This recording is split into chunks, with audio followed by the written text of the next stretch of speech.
লাকাদ হাক্কাল কওলু আলা আকসারিহিম ফাহুম লা ইউমিনুন। সত্য একেবারেই প্রকাশিত হয়ে গেছে। এর অর্থ হলো সত্য একদম পরিষ্কার হয়েছে। বার্তাটি যে সত্য তা বেশিরভাগ মানুষের কাছেই স্পষ্ট, তবুও তারা বিশ্বাস করে না। লা ইউমিনুন, যে তারা তবুও বিশ্বাস করবে না। আল্লাহ এখানে একেবারে অবাক হবার মতো কিছু বলছেন। তিনি বলছেন তাদের বেশিরভাগই ইতোমধ্যেই জানে যে আপনি যেই বার্তা দিচ্ছেন সেটি পুরোপুরি কি সত্য, কিন্তু তবুও তারা ঈমান আনবে না। এর আগের আয়াতে তাদের অবচেতনার লম্বা ইতিহাসের কথা বলা হয়েছে, আর এই আয়াতে আছে তারা পুরোপুরি সচেতন, তারা এটা জানে তবুও বিশ্বাস করবে না। তাহলে প্রশ্ন ওঠে, যদি তারা বিশ্বাস নাই করবে তবে লাভ কি এসবের?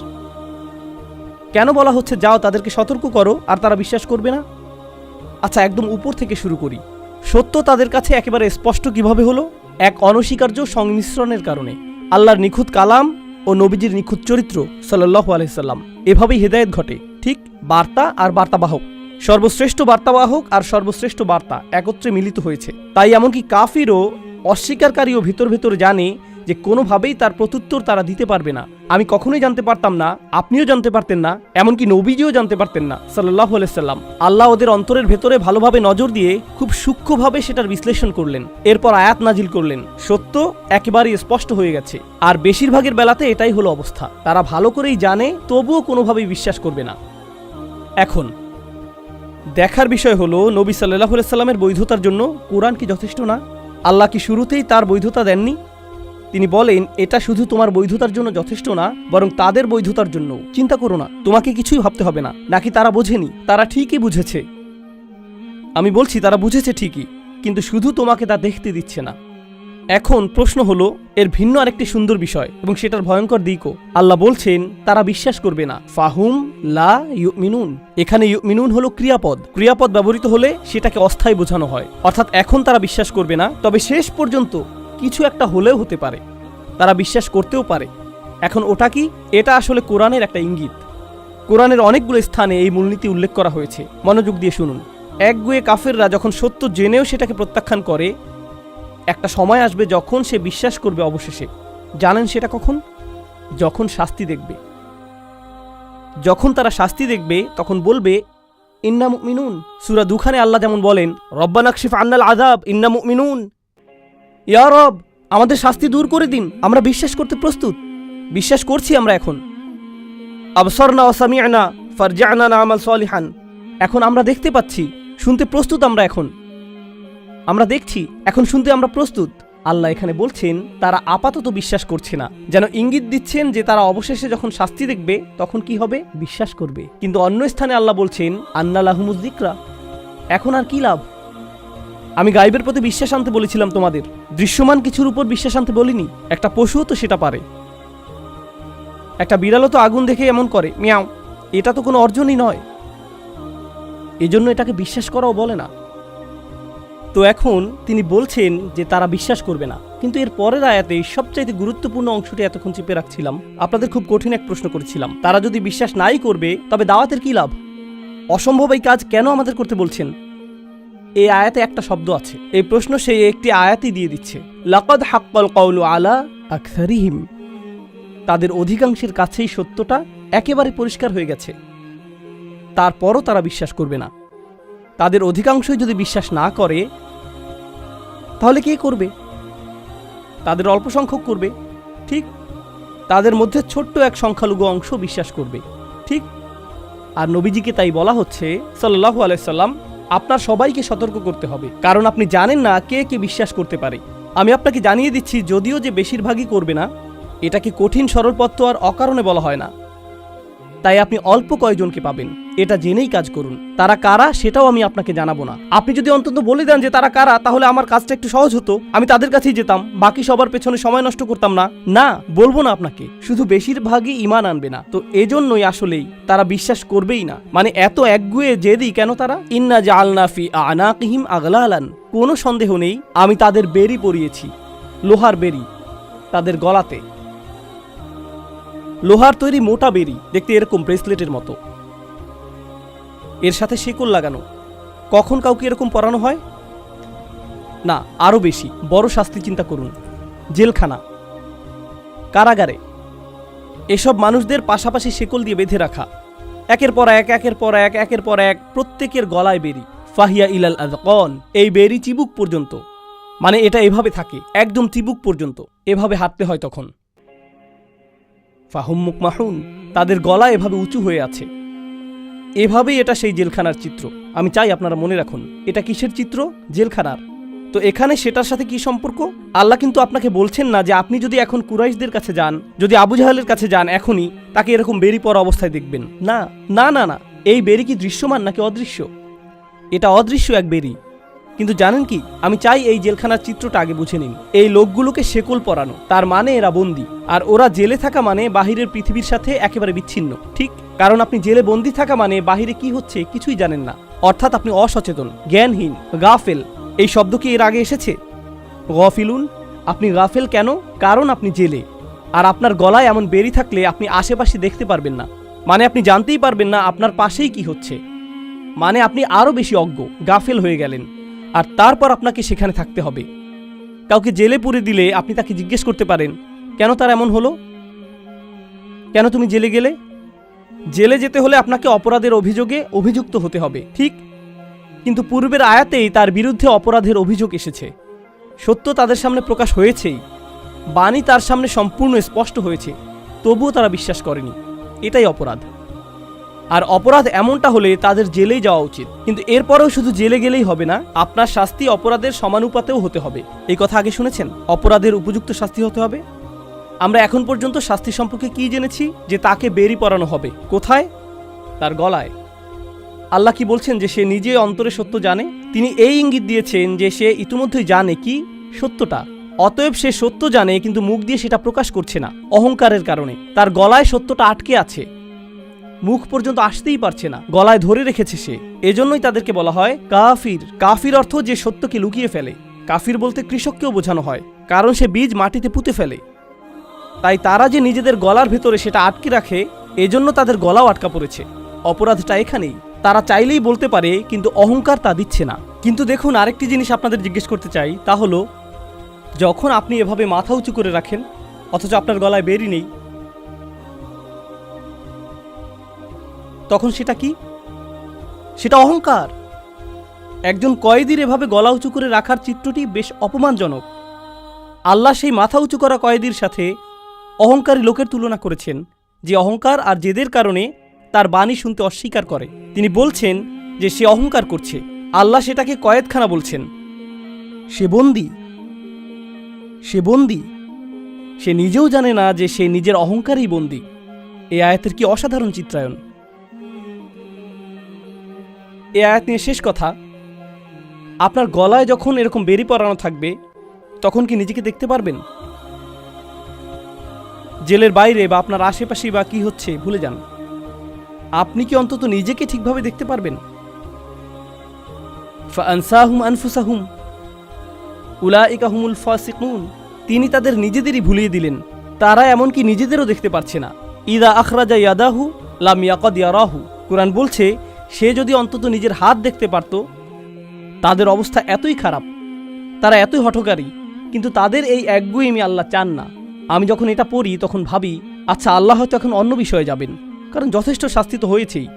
কিন্তু এরপর আরেক আয়াত, ওয়াজআলনা মিন বাইনি আইদিহিম সাদ্দান, আর আমি তাদের ঠিক সামনেই একটা দেয়াল রেখেছি। অমিন খলফিহিম সাদ্দান, আর তাদের পেছনেও আমি একটা দেয়াল রেখেছি। আগশাইনাহুম, তাদেরকে ঢেকে দিয়েছি। ফাহুম লা ইউবসিরুন, ফলে তারা দেখে না। আপনি জেলখানায়, আপনাকে অন্য মানুষের সাথে বেঁধে রাখা হয়েছে। আপনার সামনে একটা দেয়াল, পেছনে আরেকটা দেয়াল। তিনি কেন দুপাশে দেয়ালের কথা বললেন না? কারণ যখন আপনি শেকলে বন্দী, তখন শুধু কোন দিকে নড়াচড়া করতে পারেন? সামনে ও পেছনে। আর আপনি আশেপাশে তাকিয়েও দেখতে পারছেন না, কারণ গলায় বেরি বাঁধা।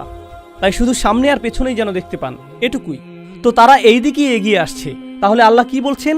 তাদের সামনে একটা দেয়াল আছে আর তাদের পেছনে একটি দেয়াল আছে। এই দেয়ালের কাজ কি? আপনি পালাতে পারবেন না। দেয়ালের আরেকটি কাজ হলো আপনি ওপাশের কিছুই দেখতে পাবেন না। ঠিক এটার কারণেই তারা অসচেতন। কিন্তু এখানে তো তিনটি আবরণ, সামনে দেয়াল, পেছনে দেয়াল, উপরে আরেক আবরণ। এটা কিছু খুব খুব গুরুত্বপূর্ণ। যখন আমি খুবই গুরুত্বপূর্ণ দুইবার বলি, খুব খুব এভাবে, তার মানে হলো এটা আসলেই খুব খুব গুরুত্বপূর্ণ। যদি বলি খুব গুরুত্বপূর্ণ, তখন আসলে আপনাদের শুধু জাগাবার চেষ্টা করছি। কিন্তু যদি আমি বলি যে খুব খুব গুরুত্বপূর্ণ, এর মানে আসলেই খুব খুব গুরুত্বপূর্ণ। তিনটি বাধা। প্রথম বাধাটি কোথায়? ঠিক তাদের সামনে। বোঝার চেষ্টা করুন এর মানে কি। আমাদের ঠিক সামনে কি জানেন? সব কিছু। যখন ঘুম থেকে উঠি আমার ঘর আমার সামনে, যখন নিচে যাই আমার বাচ্চারা আমার সামনে, যখন বাইরে যাই পুরো আকাশ আমার সামনে, যখন গাড়িতে উঠি আমার গাড়ি ঠিক আমার সামনে, কোরআন আমার সামনে, সমস্ত জীবন আমার সামনে। আল্লাহর সমস্ত সৃষ্টি কোথায়? ঠিক আমার সামনে। আর এই সৃষ্টি, এই আকাশ, এই পৃথিবী, সেই গাছ, আমার বাচ্চা, সব কিছুই আল্লাহকে স্মরণ করিয়ে দেয়, সব কিছুই। কিন্তু তারা এসব থেকে বাধাপ্রাপ্ত, তাই তারা ওসব কিছুই দেখে না, তাই কিছুই তাদেরকে আল্লাহর কথা মনে করিয়ে দেয় না। সব কিছুই তাদের চিন্তার জন্য যথেষ্ট না। সত্যের পথ হতে তারা অবরুদ্ধ। অন্য ভাষায় প্রথম প্রাচীর হলো সমস্ত সৃষ্টি। বোঝার চেষ্টা করুন এই জিনিসটা। আল্লাহ যা কিছুই সৃষ্টি করেছেন সবই আমাদের সামনে। আপনি তো সারাক্ষণ কোরআন পড়ছেন না, সারাক্ষণ তো আপনি ইবাদত করছেন না, কিন্তু জানেন কি, যখনই আপনি জেগে আছেন আপনার ঠিক সামনেই কি থাকে? সৃষ্টি সব সময় আপনার সামনে থাকে। নিজের চোখে দেখে অনুধাবন করার মতো কিছু না কিছু সব সময়ই থাকে। এটাই হলো প্রাচীর। দ্বিতীয় প্রাচীরটি কোথায়? তাদের পেছনে। আমাদের পেছনে কি? আমাদের ইতিহাস, আমার নিজের ইতিহাস, আমার জাতির ইতিহাস, অন্যান্য জাতির ইতিহাস। এগুলো সব কোথায়? তারা তাদের সামনে থাকা প্রাচীরের কারণে পুরো বিশ্ব দেখতে পারছে না, আর তারা তাদের পূর্বে গত মানুষের অবস্থা থেকেও শিক্ষা নিচ্ছে না। এজন্য তাদের পেছনেও আরেক প্রাচীর। এখন পর্যন্ত দুটো পেলাম, আপনার চারপাশের দুনিয়া ১ নম্বর, আর আছে ইতিহাস ২ নম্বর। কিন্তু সেটাও যথেষ্ট না, অন্য দিক থেকেও তারা অবরুদ্ধ। কোথায়? ফাআগশাইনাহুম, আমি তাদেরকে ওপর থেকেও ঢেকে দিয়েছি। এখন আপনি যদি ওপর থেকে তাদের বন্দী করে রাখেন, তার মানে ওপর থেকেও এমন কিছু শেখার আছে যা সত্যের পথ দেখায়। আপনি যদি ইতিহাসে মনোযোগ দেন সেখান থেকেও সত্য পেতে পারেন। হতে পারে উপরেও কিছু একটা আছে যা আপনাকে সত্যের দিকে নিতে পারে। সেটা কি? আল্লাহর পক্ষ থেকে বাণী। এখন সেটাও আপনার অন্তর হতে অবরুদ্ধ। আপনি কোরআনের যেখানেই পড়েন না কেন তা বলবে যে সত্যে পৌঁছানোর জন্য ৩টি রাস্তা আছে। আপনার চারপাশের পৃথিবীর দিকে নজর দিতে পারেন, ইতিহাসের প্রতি নজর দিতে পারেন, আর নজর দিতে পারেন ওহির প্রতি। কোরআনে এই ৩টি ধ্রুব। আপনি যখন নিজের প্রতি মনোযোগ দিচ্ছেন তখন আপনি সব কিছুর প্রতি দিচ্ছেন। সানুরিহিম আয়াতিনা ফিল আফাকি ওয়া ফি আনফুসিহিম হাত্তা ইয়াতাবায়্যানা লাহুম আন্নাহুল হক। আপনার চারপাশের পৃথিবীটাই সত্যে পৌঁছানোর প্রথম ধাপ, ইতিহাস। আর যারা ইতিহাস নিয়ে চিন্তা করতে পারে তারাও সত্যে পৌঁছাতে পারে। আর সত্যে পৌঁছানোর সবচাইতে শক্তিশালী পথটি অবশ্যই সেটা যা ওপর থেকে আসে। অথচ এই মানুষগুলো পুরোপুরি অবরুদ্ধ। তাই ওহি তো দূরে থাক, তারা তো এই বাণী শুনছেই না। নবীজি সাল্লাল্লাহু আলাইহি সাল্লামকে তারা আপনাকে শুনবে না, অথচ তা কোরআন উপর থেকে এসেছে, অথচ তা কোরআন উপর থেকে এসেছে।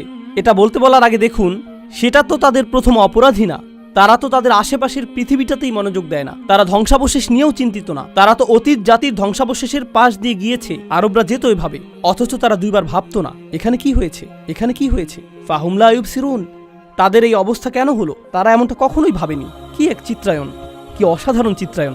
আর এই সব কিছুর শেষে এখন নবীজি সাল্লাল্লাহু আলাইহি সাল্লামকে বলা হচ্ছে তিনি কি সংখ্যাগুরুদের পাবেন নাকি সংখ্যালঘুদের। এখন বলা হচ্ছে বেশিরভাগ মানুষই খারাপ, কোনো আশা নেই। ওয়াসাওয়াউন আলাইহিম আনযারতাহুম আম লাম তুনযিরহুম লা ইউমিনুন, সব একই রকম। আপনি তাদেরকে সতর্ক করেন আর নাই করেন তারা বিশ্বাস করবেই না। হে আল্লাহ, আপনি আমাকে বলেছিলেন তাদের সতর্ক করতে, এখন বলছেন তাদেরকে সতর্ক করি আর না করি লাভ নেই। তাদের জনসংখ্যার বিশাল গোষ্ঠীর ব্যাপারে আসলেই কোনো লাভ নেই। এই মানুষগুলোর ব্যাপারেই যদি নবীজিকে বলা হয়ে থাকে সাল্লাল্লাহু আলাইহি সাল্লাম, তবে তাদের বেশিরভাগের গলাতেই শেকল আর বেরি লাগানো। তাদের বড় অংশের কোনো কিছুতেই কোনো মনোযোগ নেই আর, কিন্তু তবুও তাকে করতে হয়। কেন বাপু? কেনই বা তাদের বেশিরভাগ বিশ্বাস রাখবে না? এমনকি কোরআনও, এমনকি রাসূলুল্লাহ সাল্লাল্লাহু আলাইহি সাল্লামের নিজ কণ্ঠের কোরআনও নয়। এত একগুঁয়ে তার কিভাবে হতে পারে যে স্বয়ং নবীর কণ্ঠের কোরআনও তাদের জন্য যথেষ্ট না? এরকম অবস্থাটি বেশ হতাশাজনক। আর এমনটা যখন হবে, যখন তারা হতাশায় থাকবে, নবীকে তখন বলা হচ্ছে সাল্লাল্লাহু আলাইহি সাল্লাম, ইন্নামা তুনযিরু মান ইত্তাবাআ যিকরা, আপনি শুধু তাকেই সতর্ক করতে পারবেন যে জিকিরের অনুসরণ করে। এই আয়াত সম্পর্কে বলার আগে আপনাদের আরেকটা জিনিস বলতে চাই। সত্যে পৌঁছাবার কয়টি পথের কথা বলেছি আমি? 3। সেগুলো কি কি? একদম সোজা, খুব খুব গুরুত্বপূর্ণ। আমি বলেছিলাম সৃষ্টি, ইতিহাস, ওহি। ঠিক? ওকে, সৃষ্টি, ইতিহাস, ওহি হলো কিভাবে আপনি আপনার মস্তিষ্ক ব্যবহার করে সত্যে পৌঁছাতে পারবেন। একবার সত্য পেয়ে গেলে তখনই সতর্কতাগুলোর উপকার পাবেন আপনি। তাহলে একটি, দুটি, তিনটি, 4 নম্বর কোনটি? সতর্ক বার্তাগুলো। সত্যে পৌঁছাবার আগে যদি সতর্ক বার্তা দিয়ে দেন তবে তার কোনো অর্থই হবে না। আমাদের বাচ্চারা কখনো এমন হয় ইসলাম সম্পর্কে জানেই না। নামাজ পড়ো বাবা। কেন নামাজ পড়বো আম্মা? কারণ না পড়লে আল্লাহ রাগ করবেন, আর আমি আরো বেশি রাগ করব। আপনি ভয় দেখাতে খুব পছন্দ করেন, কিন্তু তার আগে সত্যটা বুঝিয়ে দেন না। এমন করলে কি হয় জানেন? মানুষ পালিয়ে যায়। যারা সত্য থেকে উপকৃত হয় সতর্কতা মূলত তাদের জন্যই। আর সত্যের পথগুলো কি কি? আপনার চারপাশের পৃথিবী, ইতিহাস আর ওহী। ঠিক দেখলেন সতর্কবাণী কখন আসলো? এখন সতর্কবাণী এসেছে এখানে। এখন আল্লাহ বলছেন এই 3টি রাস্তা যখন বন্ধ, তখন আপনি যতই সতর্ক করেন না কেন তারা বিশ্বাস করবেই না, কোনো কাজেই আসবে না। অন্যের সাথে ইসলাম নিয়ে কিভাবে কথা বলবেন সেটার উপর কি এর প্রভাব পড়ে না? আমাদের কি তাহলে শুধু সতর্ক করার তুলনায় সঠিকভাবে চিন্তা করার প্রতি মনোযোগ দেওয়া উচিত নয়? যদি আপনি মানুষকে সতর্ক করতে চান, কি দিয়ে শুরু করা উচিত? সঠিকভাবে চিন্তা করার উপায়। ইতিহাস নিয়ে চিন্তা করতে শেখান, ওহী নিয়ে চিন্তা করতে শেখান, তাদের চারপাশের বিশ্ব নিয়ে চিন্তা করতে শেখান। এরপর তাদের সতর্কবাণীটি দিন। আমার ধারণা হলো আজকাল বেশিরভাগ মুসলিমের ইসলাম নিয়ে আনুষ্ঠানিক তো দূরে থাক, সাধারণ জ্ঞানটিও নেই। আমিও এর অন্তর্ভুক্ত। কি হতাশাজনক পৃথিবীতে আমরা বাস করছি। আমাদের দোষ না এটা। এখন যদি কারো জ্ঞানের সঠিক ভিত্তিই না থাকে, আর আপনি এসে তাকে 1 ঘন্টা যাবৎ জাহান্নামের আগুনের উত্তাপ নিয়ে বলেন, তাহলে তো সমস্যা হবেই, কারণ তার ভিত্তিই তো ঠিক নেই। নবীগণ আলাইহিমুসসালাতু ওয়াসসালাম কিন্তু শুরুতেই সতর্ক করতেন না। তারা এভাবে শুরু করতেন না, বরং দাওয়াতের অনেক পর এই কাজ করতেন। তো এখন চলুন এই আয়াত নিয়ে কথা বলি। আপনি শুধুই তাদেরকেই সতর্ক করতে পারবেন যারা উপদেশের অনুসরণ করছে, মানিত্তাবা আয-যিকরা। দেখুন, যখন আল্লাহ মান ব্যবহার করেন তখন বোঝাচ্ছেন 1জন 2জন হতে পারতেন, তখন বোঝাচ্ছেন 1জন 2জন হয়তো পেতে পারেন। মান শব্দটি মানে অপরিচিত কেউ একজন। যেমন ইন্নামা তুনযিরুল্লাযী ইত্তাবা আয-যিকরা, তাহলে সেটা পরিচিত কেউ হতো, কিন্তু মান অর্থ অপরিচিত কেউ। অন্যভাবে বললে নবীজি অনেক মানুষের সাথে কথা বলেছেন সাল্লাল্লাহু আলাইহি সাল্লাম, আর সেখানে একজন আছে, কেউ একজন আছে, তিনি এখনো জানেন না সে কে, অথচ সেই লোক তার কথা শুনছে, সেটা নিয়ে ভাবছে। এখন উপদেশের অনুসরণ করা আর আদেশ পালন করার মাঝে পার্থক্য আছে। আপনি যখন সালাত আদায়ের আদেশ পালন করেন তখন তাকে নামাজ পড়তে দেখেন, বলতে পারেন এই লোকটি আল্লাহর আদেশ পালন করছে। কিন্তু অনেকের মাঝে কেউ যদি বসে বসে আপনার কথা মনোযোগ দিয়ে শোনে, আপনি কি বলতে পারবেন তার মাথায় কি চলছে? না, আপনি কিছুই জানতে পারবেন না। প্রায় তো এমন হয় যে আপনাদের কেউ কেউ এভাবে মাথা ঝাঁকান, অথবা আমি তাকাচ্ছি মনে করে নার্ভাস হয়ে যান, খুব টেনশনে থাকেন, তাই না? এরকম প্রচুর হয় আমার সাথে। যেমন আমি ওই লোকের সাথে কথা বলছি, এদিকে পাশের লোক ভয় পেয়ে যায়, মনে করে আমি তার দিকে তাকিয়ে আছি। হ্যাঁ, এমন হয়, কিন্তু আমি তো জানি না আপনার মাথার ভেতর কি হচ্ছে। আপনি হয়তো ভাবছেন আয় হায়, অথবা আমি কি গাড়ি লক করেছি। কেউ কেউ ভাবছে খেলাটা কয়টায় শুরু হবে। বিভিন্ন জিনিস ঘুরতে থাকে আপনাদের মনের ভেতর, আমি জানি না। নবীজি সাল্লাল্লাহু আলাইহি সাল্লামও জানেন না মানুষের মনের ভেতর কি কি ঘটছে, তার জানার কথাও না। আল্লাহ বলেন আপনার একমাত্র কাজ হলো তাকেই সতর্ক করা যার মাথার ভেতরে কিছু ঘটছে। মানিত্তাবা আয-যিকরা। আল্লাহর কথাগুলো কত নিখুঁত দেখুন। ও খশিয়া রহমান, আর সে কাকে ভয় পায়? আর রহমান বিল গায়ব, অদৃশ্যে ভয় পায়। সে গায়বের ভেতর আর রহমানকে ভয় পায়। সেটা কেন? রহমান তো অবশ্যই গায়বের ভেতর। তাহলে গায়বের ভেতর বলতে কি বোঝাচ্ছে? আসলে এর মানে হলো সে প্রকাশ্যে আল্লাহর প্রতি আর রহমানের প্রতি ভয় দেখিয়ে বেড়ায় না। কোথায় দেখায় তাহলে? গোপনে। মানে আপনি এখনো জানেন না সে কে, কারণ সে লুকিয়ে লুকিয়ে আর রহমানকে ভয় পায়। নবীজি সাল্লাল্লাহু আলাইহি সাল্লামের কোনো ধারণাই নেই যে তার শ্রোতাদের মাঝে কেউ কেউ মুসলিম হয়ে যাচ্ছে। তিনি শুধুই শুনবেন, তাকে শুধুই আল্লাহর উপর ভরসা করতে হবে। এখন এটার মনস্তাত্ত্বিক প্রভাবের কথা চিন্তা করুন। তিনি তার প্রতি আক্রমণাত্মক এক জনগোষ্ঠীর সাথে কথা বলছেন, আর আল্লাহ বলছেন এই শ্রোতাদের মাঝেই কেউ একজন আছে যে আপনাকে গ্রহণ করছে, যদিও জনতা আপনার বিরুদ্ধে। তাই সেই একজন লোককে বলুন ফাবাশশিরহু বিমাগফিরাতিন ওয়া আজরিন কারীম। সেই একজনকেই ক্ষমার সুসংবাদ দিন, বিশাল প্রতিদানের অভিনন্দন জানান তাকে। এখানে দেখুন কি অসাধারণ ব্যাপার যে আল্লাহ আযজা ওয়া জাল্লা এই আয়াতে প্রথমেই সেই ব্যক্তিকে নিজের থেকে ক্ষমা করছেন। আপনারা জানেন কেন? কারণ আপনি যদি সেই শ্রোতাদের একজন হন, তাহলে আপনি এখন নবীজি সাল্লাল্লাহু আলাইহি সাল্লামের কথা শুনছেন। তার মানে আপনার পূর্বের জীবন ভালো নাকি পাপের জীবন ছিল? আপনি পাপের জীবন অতিবাহিত করে আসছেন। তাই সত্য শোনার সাথে সাথেই আপনার অপরাধ বোধ কাজ করা শুরু করে। আপনি ভাবতে থাকেন আমি কত পাপ করেছি এই জীবনে, আমার পুরো জীবনটাই নষ্ট করে ফেলেছি। এটা মুসলিমের সাথে হয়। আজকাল কোনো মুসলিমকে কেউ একজন ইউটিউবে ভিডিও পাঠালো, সেটা দেখে তার অবস্থা হয়, ইয়া আল্লাহ, আমি কত খারাপ, আমার জীবনে পরিবর্তন আনতেই হবে, আমি এটা কি করলাম। অপরাধ বোধ কুরে কুরে খায়, তাই না? আর এমনটা হবার সাথে সাথেই নবীজি সেই মানুষদের বলছেন, সেই লোকটিকে বলছেন, তোমাকে অভিনন্দন জানাই আমি, তুমি ক্ষমা পেয়েছো।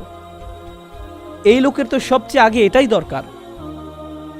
যা গেছে গেছে, সব অতীত, এখন ভবিষ্যতের কথা ভাবো। কিন্তু এরপর নতুন সমস্যার উদ্ভব। যদি আমি ইসলামে প্রবেশ করিও, এই নবীর কি অবস্থা হচ্ছে দেখো। সবাই তাকে নিয়ে মজা করছে, তাকে মিথ্যুক বলছে, পাগল বলছে তারা। পুরো জনতা তার উপর ক্ষিপ্ত। তাকে যদি অনুসরণ করি, আমার অবস্থাটা কি হবে? একই জিনিস, তারা ভাববে আমিই তার দলের একজন, আমার পেছনেও লাগবে তারা, আমি সমস্ত সম্মান হারাবো, তাই না? যেন সেই নবী আগে সম্মানিত মানুষ ছিলেন, এরপর যখন নবী হয়ে গেলেন, রাসূল হবার দাবি করলেন, তখন কেউ আর সম্মান করে না। তাকে তো কেউ রেহাই দেয়নি, অথচ তিনিই শহরের সবচেয়ে সভ্য মানুষ। আমাকে কি তারা ছেড়ে দেবে? কোরআনের অসাধারণত্ব দেখুন, তাকে ক্ষমার অভিনন্দন দিচ্ছে, আগেই বলেছি, উত্তম প্রতিদানের সুসংবাদ দিচ্ছে, উত্তম প্রতিদানের সুসংবাদ দিচ্ছে, আজরিন কারিম। কেন? কারণ এখন আপনার উচিত নয় মানুষের কাছে সম্মান খোঁজা। আপনার একমাত্র কাজ হলো আল্লাহর কাছেই সম্মান তালাশ করা। সম্মান আর মর্যাদার সংজ্ঞা আপনার কাছে পাল্টে যাবে। মানুষ কি ভাববে সেটা আর পরোয়া করবেন না। আপনি নিজেই এখন বড় মানুষ, আপনি নিজেই এখন স্বাধীন মহিলা। মর্যাদা একমাত্র আপনি আল্লাহর কাছেই চান। সামাজিক চাপ থেকে আপনি মুক্ত হয়ে গেছেন। এই একটি বক্তব্য মাত্র কি করছে জানেন? আপনার আশা থাকা উচিত, মানুষের ভয় আপনার আর থাকবে না। এটাই মাগফিরাতুন ওয়া আজরিন কারিম। কি চমৎকার! মানুষ তো অন্য কিছুর চাইতে এটাই বেশি প্রয়োজন। ফাবাশশিরহু বিমাগফিরাতুন ওয়া আজরিন কারিম। প্রায় শেষের দিকে আমরা, আর একটা আয়াত মাত্র। ইন্না নাহনু নুহিল মাউতা। কোনো সন্দেহ নেই, আমি মৃতদের জীবন দান করি। ইয়া আল্লাহ, এই কথা এখানে কেন? এতক্ষণের কথোপকথন তো মৃত্যুর পরের জীবন নিয়েছিল। কথা হচ্ছিল বেশিরভাগ মানুষকে সতর্ক করা নিয়ে, যদিও তারা শুনবে না। কোরআন কতটা নিখুঁত এইসব নিয়ে, কিন্তু তবুও তাদের যায় আসে না। খুব কম মানুষ, হয়তোবা মাত্র একজন শুনবে, এই কথাই হচ্ছিল না। আর হঠাৎ করেই কথাবার্তার শেষে এসে আমি মৃতকে জীবন দান করি কেন? কিছু ব্যাখ্যাকারগণ প্রথমে স্পষ্ট উত্তর দিয়েছেন, তা হলো এই সতর্কতা তো আসলেই মৃত্যুর পরের জীবন নিয়ে। তাই এই বার্তাগুলো এই সতর্কতা দিয়েই শেষ করি যে আমি মৃতদের জীবন দান করব, যা কিছুই হোক না কেন। এটাই সেই সতর্ক বার্তা। কিন্তু আরেক ধাপ এগিয়ে বলি, আপনাদের বলেছিলাম এই কুরাইশদের যে সতর্ক করা হচ্ছে, বহু প্রজন্ম ধরে তাদের সতর্ক করা হয়নি, তারা গাফিল ছিল। মা উনদিরা আবাউহুম ফাহুম গাফিলুন। আপনি এটাও বলতে পারেন যে তাদের কারো কারো হৃদয় মৃত হয়ে গিয়েছিল, তাই না? আর নবীজি সাল্লাল্লাহু আলাইহি সাল্লাম তাদের কাছে দিন যতই প্রচার করুক না কেন, কোনো কিছুই হয় না। প্রতিদিন তিনি তাদের বলেন, কোনো পরিবর্তন আসে না। কিন্তু আল্লাহ তাকে বলছেন, আমি মৃতদের জীবন দেই। মানুষের উপর হাল ছাড়বেন না। তাদের জীবন দেয়া, ইমানের দিকে নিয়ে আসা আপনার কাজ নয়, এটা আমার কাজ। আপনার কাজ হলো সতর্ক করা। আপনি জানেন না বহু বছর ধরে মৃত কোনো মানুষের হৃদয়ে আল্লাহ প্রাণ নিয়ে আসবেন।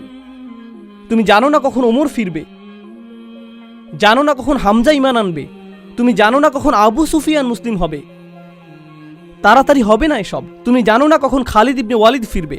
অনেক বছর লেগেছে, যুদ্ধ লেগেছে, তিনি নিজেই মুসলিম মেরেছিলেন মুসলিম হবার আগে। মানে সত্যি সত্যি এটা তোমার কাজ নয়। আমি মৃতদের জীবন দান করি। নবীজির পর হতে সব দায়ী, বার্তাবাহক, আলেম ইত্যাদি, তাদের কি বলা হচ্ছে? যে এমনকি আমি রাসূলুল্লাহ সাল্লাল্লাহু আলাইহি সাল্লাম নিজেও মানুষকে বদলাতে পারি না। মানুষকে বদলাতে পারে না। মানুষকে পুনরুজ্জীবন দেয় না। কে দেন? আল্লাহ দেন। কোনো ভিডিও আপনার জীবন পরিবর্তন করেনি, আল্লাহ করেছেন। কোনো বক্তব্য আপনার জীবন পরিবর্তন করেনি, আল্লাহ করেছেন। আমার শিক্ষক এই ব্যাপারটা বোঝাতেন কুন ফায়াকুন দিয়ে। তিনি বলতেন, একজন খতিব, বক্তা বা আলিম কথা বলছেন, তার মুখ হতে শব্দ বের হচ্ছে, সেগুলো মানুষের কানেও যাচ্ছে, সবাই একই শব্দ শুনতে পাচ্ছে, কিন্তু তাদের কোনো একজনের জন্য আল্লাহ বললেন কুন, সাথে সাথেই তার জীবন বদলে যাচ্ছে। একটি মাত্র বাক্যেই 8 ঘন্টার বক বক বক বক বক। এই বক্তার কারণে এমন হয়নি, আল্লাহর কারণে হয়েছে। আমি মৃতদের জীবন দান করি। আর যারা শুনছে না, চিন্তা করো না, এমন না যে তারা যা করছে তাতে পার পেয়ে যাবে। ওয়ানাকতুবু মা কদ্দামু ওয়া আসারহুম। আমি লিখে রাখছি, আমি তার বিনিয়োগগুলো প্রতিনিয়ত লিখছি। আপনি যাই করেন সব ভবিষ্যতের জন্য বিনিয়োগ। প্রত্যেকবার খারাপ কিছু করলে সেটা আপনার ভবিষ্যতে যাবে। ওয়া আসারহুম, সাথে মন্দ কাজের চিহ্ন আর ধ্বংসাবশেষও যাবে। জানেন এই আয়াত কি সম্পর্কে? আমরা প্রতিদিন যে ইতিহাস তৈরি করছি সেটা সম্পর্কেই এই আয়াত। কুরাইশ ইতিহাস তৈরি করছে, তারা জানেও না তারা ভবিষ্যতের জন্য উদাহরণ রেখে যাচ্ছে। আল্লাহ সেটা লিখে রাখছেন, আর প্রতিদিন তারা পেছনে ধ্বংসস্তূপ রেখে যাচ্ছে। ধ্বংসের এক লম্বা সারি ফেলে যাচ্ছে তারা, অন্যরা সেখান থেকে শিখবে। তো আল্লাহ এই অংশটির সমাপ্তি টানছেন, ওয়াকুল্লা শাইইন আহসাইনাহু ফি ইমামিম মুবিন। আর সব কিছু তারা যা কিছুই করে, নবীজি সাল্লাল্লাহু আলাইহি সাল্লামকে বলা হচ্ছে কোনো কিছু থেকেই তারা পার পাবে না। আপনারা জানেন মুসলিমরা কিভাবে হতাশ হয়ে যায়? আপনি জানেন ওরা ইদানিং কি করছে? জানেন তারা এইমাত্র ভিডিও বানিয়েছে, কি প্রচারণা চালিয়েছে? ওয়াকুল্লা শাইইন আহসাইনাহু ফি ইমামিম মুবিন। আমি সবকিছুই নথিভুক্ত করছি, সবকিছুই নিখুঁতভাবে নথিভুক্ত করছি আমি। ইহসা শব্দের অর্থ হলো গণনা।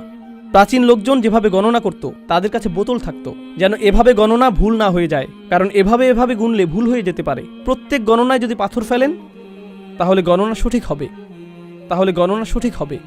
এটাকে বলে ইহসা।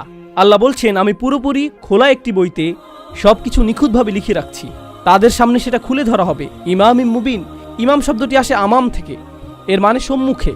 প্রত্যেকটি জিনিস নিখুঁতভাবে নথিভুক্ত করা আছে এতে। সুতরাং আপনি চিন্তা করবেন না, তারা কিছুতেই ছাড়া পায়নি। সূরার শুরুতেই নবীকে বৈধতা দেয়া হচ্ছিল, মনে আছে? নবী সাল্লাল্লাহু আলাইহি সাল্লামকে বৈধতা দেয়া হয়েছে। এই প্রথম অনুচ্ছেদের শেষে কয়টি অনুচ্ছেদ? 6টি অনুচ্ছেদ। আলহামদুলিল্লাহ, প্রথম আর সবচাইতে বড়টি শেষ। আলহামদুলিল্লাহ। এর শেষে নবী সাল্লাল্লাহু আলাইহি সাল্লামকে সান্ত্বনা দেয়া হচ্ছে। এই সান্ত্বনা দেয়া হচ্ছে যে তাদের অপরাধ কিন্তু ভুলে যাওয়া হবে না, সব লিখে রাখা হচ্ছে, সবকিছু নথিভুক্ত হচ্ছে। বারাকাল্লাহু লি ওয়া লাকুম। আমি 12 মিনিট দেব কথাবার্তার জন্য।